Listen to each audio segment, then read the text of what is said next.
दोस्तों, आज मैं आपको मोहिनी एकादशी व्रत की कथा सुनाने जा रही हूँ। हिंदू धर्म में मोहिनी एकादशी का विशेष महत्व है। इस एकादशी को बेहद फलदायी और कल्याणकारी एकादशी माना जाता है। वैशाख मास के शुक्ल पक्ष की एकादशी को मोहिनी एकादशी कहते हैं। मान्यता है कि इस एकादशी को व्रत रखने से घर में सुख, समृद्धि और मोक्ष की प्राप्ति होती है।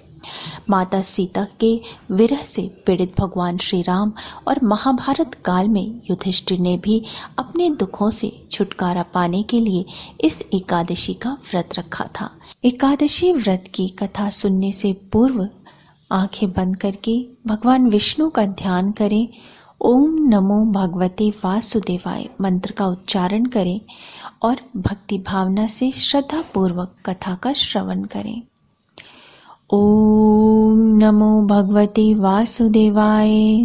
अर्जुन ने संयम और श्रद्धा से युक्त कथा को सुनकर श्री कृष्ण से कहा, हे मधुसूदन, वैशाख माह के शुक्ल पक्ष की एकादशी का नाम क्या है तथा उसके उपवास को करने का क्या विधान है?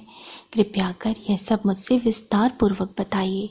श्री कृष्ण ने कहा, हे अर्जुन, मैं एक पौराणिक कथा सुनाता हूँ जिसे महर्षि वशिष्ठ ने श्री रामचंद्र जी से कहा था। उसे मैं तुम्हें सुनाता हूँ, ध्यान पूर्वक श्रवण करो। एक बार की बात है, श्री राम जी ने महर्षि वशिष्ठ से कहा, हे गुरुश्रेष्ठ, मैंने जनक नंदिनी सीता जी के वियोग में बहुत कष्ट भोगे हैं, अतः मेरे कष्टों का नाश किस प्रकार होगा? आप मुझे कोई ऐसा व्रत बताने की कृपा करें जिससे मेरे सभी पाप और कष्ट नष्ट हो जाएं। महर्षि वशिष्ठ ने कहा, हे श्री राम, आपने बहुत उत्तम प्रश्न किया है। आपकी बुद्धि अत्यंत कुशाग्र और पवित्र है। आपके नाम के स्मरण मात्र से ही मनुष्य पवित्र हो जाता है। आपने लोकहित में यह बड़ा ही उत्तम प्रश्न किया है। मैं आपको एक एकादशी व्रत का महात्म्य बताता हूँ। वैशाख माह के शुक्ल पक्ष की एकादशी का नाम मोहिनी एकादशी है। इस एकादशी का उपवास करने से मनुष्य के सभी पाप तथा कलेश नष्ट हो जाते हैं। इस उपवास के प्रभाव से मनुष्य मोह के जाल से मुक्त हो जाता है। अतः हे राम, दुखी मनुष्य को इस एकादशी का उपवास अवश्य करना चाहिए। इस व्रत के करने से मनुष्य के सभी पाप नष्ट हो जाते हैं। अब आप इसकी कथा को श्रद्धा पूर्वक सुनिए। प्राचीन समय में सरस्वती नदी के किनारे भद्रावती नाम की एक नगरी बसी हुई थी। उस नगरी में दयुतिमान नामक राजा राज्य करता था। उसी नगरी में एक वैश्य रहता था जो धन धान्य से पूर्ण था। उसका नाम धनपाल था। वह अत्यंत धर्मात्मा तथा नारायण भक्त था। उसने नगर में अनेक भोजनालय, प्याऊ, कुएं, तालाब, धर्मशाला आदि बनवाए। सड़कों के किनारे आम, जामुन, नीम आदि के वृक्ष लगवाए जिससे पथिकों को सुख मिले। उस वैश्य के 5 पुत्र थे। उनमें से सबसे बड़ा पुत्र अत्यंत पापी व दुष्ट था। वह वैश्याओं और दुष्टों की संगत में रहता था। इससे जो समय बचता उसे वह जुआ खेलने में व्यतीत कर देता था। वह बड़ा ही अधम था और देवता, पितृ आदि किसी को भी नहीं मानता था। अपने पिता का अधिकांश धन वह बुरे व्यसनों में उड़ाया करता था। मदपान तथा मांस का भक्षण करना उसका नित्य कर्म था। जब काफी समझाने बुझाने पर भी वह सीधे रास्ते पर नहीं आया तो दुखी होकर उसके पिता, भाइयों तथा कुटुंबियों ने उसे घर से निकाल दिया और उसकी निंदा करने लगे। घर से निकलने के बाद वह अपने आभूषणों तथा वस्त्रों को बेच कर अपना गुजारा करने लगा। धन नष्ट हो जाने पर वैश्याओं तथा उसके दुष्ट साथियों ने भी उसका साथ छोड़ दिया।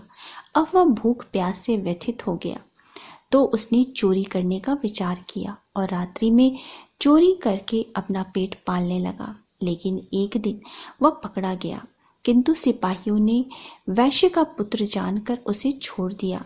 जब वह दूसरी बार पुनः पकड़ा गया तब सिपाहियों ने भी उसका कोई लिहाज नहीं किया और राजा के सामने प्रस्तुत करके उसे सारी बात बताई। तब राजा ने उसे कारागार में डलवा दिया।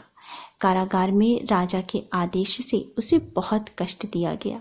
और अंत में उसे नगर छोड़ने के लिए कहा गया। दुखी होकर उसे नगर छोड़ना पड़ा। अब वह जंगल में पशु पक्षियों को मारकर पेट भरने लगा। फिर बहेलिया बन गया और धनुष्वाण से जंगल के निरीह जीवों को मार मार कर खाने और बेचने लगा। एक बार वह भूख और प्यास से व्याकुल होकर भोजन की खोज में निकला और कौटिन्य मुनि के आश्रम में जा पहुंचा। इन दिनों वैशाख का महीना था। कौटिन्य मुनि गंगा स्नान करके आए थे। उनके भीगे वस्त्रों की छींटे मात्र से उस पापी को कुछ सद्बुद्धि प्राप्त हुई। वह अधम ऋषि के पास जाकर हाथ जोड़कर कहने लगा, हे महात्मा, मैंने अपने जीवन में अनेक पाप किए हैं। कृपया कर आप उन पापों से छूटने का कोई साधारण और बिना धन का उपाय बताइए। ऋषि ने कहा, तू ध्यान देकर सुन। वैशाख माह के शुक्ल पक्ष की एकादशी का व्रत कर।